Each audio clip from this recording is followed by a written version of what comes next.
पैगंबर ईसा जीसस, उन पर शांति हो की कहानी क्रिश्चियनिटी और इस्लाम दोनों के लिए बहुत ज़रूरी है, लेकिन कुरान उनके आखिरी दिनों के बारे में बिल्कुल अलग बात बताती है। क्रूस पर चढ़ाए जाने और हार की कहानी के बजाय कुरान ईसा के लिए अल्लाह की हिफाजत और इज्जत की बात करती है, जो हमें अल्लाह के अपने शब्दों से सच्चाई जानने के लिए कहती है। कुरान इस बात को गलत बताती है कि ईसा को मारा गया या क्रूस पर चढ़ाया गया, बल्कि ये अल्लाह की ताकत को दिखाती है कि वह अपने पैगंबरों को नुकसान से बचाते हैं। यह सोच फूट डालने के लिए नहीं है, बल्कि इस्लाम के नजरिए को सीधा उसके सोर्स से समझने के लिए है। चलिए देखते हैं कि कुरान ईसा के अंजाम के बारे में असल में क्या कहती है और यह मुस्लिम यकीन को कैसे शेप देता है। इस मामले पर कुरान का सबसे साफ बयान सूरह अन-निसा में है। उन्होंने उसे नहीं मारा और न ही उसे सूली पर चढ़ाया, बल्कि उन्हें ऐसा ही लगा। ईसा के दुश्मनों ने सोचा कि वे कामयाब हो गए हैं, लेकिन अल्लाह की योजना कहीं ज्यादा बड़ी थी। कुरान बताती है कि किसी और को ईसा जैसा बना दिया गया था और वही व्यक्ति पकड़ा गया और क्रूस पर चढ़ाया गया। फिर अल्लाह कहते हैं बल्कि अल्लाह ने उसे अपनी तरफ उठा लिया, और अल्लाह हमेशा ताकतवर और समझदार है। ये सिर्फ क्रूस पर चढ़ाने से इनकार नहीं है, यह अल्लाह के इंटरवेंशन और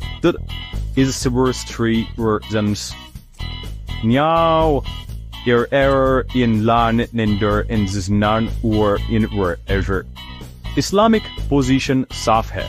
ईसा को क्रूस पर नहीं चढ़ाया गया था, बल्कि अल्लाह ने उन्हें जिंदा उठा लिया था, उन्हें उनके दुश्मनों से बचाया था। ये यकीन कुरान के साफ शब्दों में है, न कि अंदाजे या बदलाव में। और कुछ लोग सोच सकते हैं कि यह घटना धोखा थी, लेकिन कुरान इसे अल्लाह के इंसाफ का काम बताती है। ईसा के दुश्मनों ने उनके खिलाफ साजिश की, लेकिन अल्लाह की योजना उनकी योजना से कहीं ज्यादा बड़ी थी। और उन्होंने साजिश की और अल्लाह ने साजिश की, और अल्लाह सबसे अच्छे साजिश करता है। और ये बदलाव ईसा को बचाने के लिए एक चमत्कार था, न कि सच्चे मोमिनों को गुमराह करने के लिए, बल्कि बुराई करने वालों को हैरान करने के लिए। कुरान शक के पर्दे को उठाती है, मोमिनों को इस बारे में यकीन दिलाती है कि असल में क्या हुआ था। ये घटना याद दिलाती है कि कोई भी इंसान की योजना अल्लाह की मर्जी को खत्म नहीं कर सकती। ईसा का बचाव कोई चाल नहीं था, बल्कि अल्लाह की रहमत और ताकत का एक निशान था। संदेश: अल्लाह की योजना हमेशा कामयाब होती है और उनके पैगंबरों को कभी नहीं छोड़ा जाता। सूरह आल इमरान ईसा के अंजाम को और साफ करती है। ए ईसा, मैं तुम्हें ले लूंगा और तुम्हें अपनी तरफ उठा लूंगा और तुम्हें उन लोगों से पाक कर दूंगा। यहाँ अरबी शब्द का मतलब पूरा लेना है, न कि मौत देना। विद्वान इस बात पर सहमत हैं कि यह एक जिस्मानी तौर पर ऊपर उठने की बात है, न कि बायोलॉजिकल मौत की। तुम्हें अपनी तरफ उठा लूंगा, यह जाहिर करता है कि ईसा को अल्लाह ने जिस्म और रूह के साथ ऊपर उठा लिया था। इस काम ने उन्हें उनके दुश्मनों से पाक किया और अल्लाह के बचाव के वादे को पूरा किया। कुरान की कहानी एक जैसी है। ईसा को बचाया गया और जिंदा ऊपर उठाया गया, उन्हें मारा नहीं गया।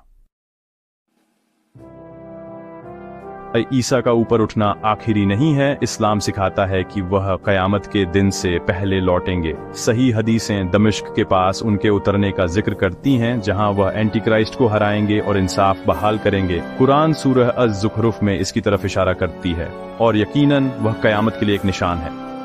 ईसा का लौटना आखिरी समय का एक बड़ा निशान है और इस्लामिक यकीन का एक अहम हिस्सा है। वह जिएंगे, शादी करेंगे और आखिरकार एक कुदरती मौत मरेंगे, अपनी दुनियावी मिशन को पूरा करेंगे। यह उम्मीद मुसलमानों को मजबूत रहने के लिए प्रेरित करती है, यह जानते हुए कि अल्लाह की योजना हमेशा सामने आ रही है। ईसा की कहानी सिर्फ इतिहास नहीं है, यह फ्यूचर के लिए एक जिंदा वादा है।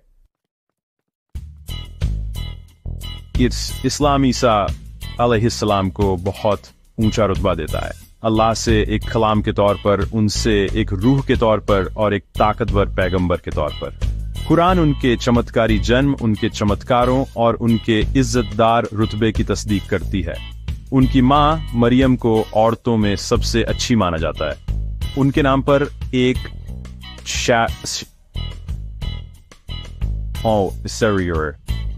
यह यकीन कि ईसा को क्रूस पर नहीं चढ़ाया गया था, यह खुद उन्हें इज्जत देने का एक काम है जो अल्लाह का बचाव और अपने पैगंबरों के लिए प्यार दिखाता है। मुसलमानों को ईसा के लौटने का सम्मान करने, उन पर यकीन करने और इंतजार करने के लिए कहा जाता है। यह उनके ईमान का एक हिस्सा है। कुरान की कहानी जीत, उम्मीद और अल्लाह की रहमत की है। सच्चाई की तलाश करने और अल्लाह के सभी पैगंबरों का सम्मान करने की एक पुकार है।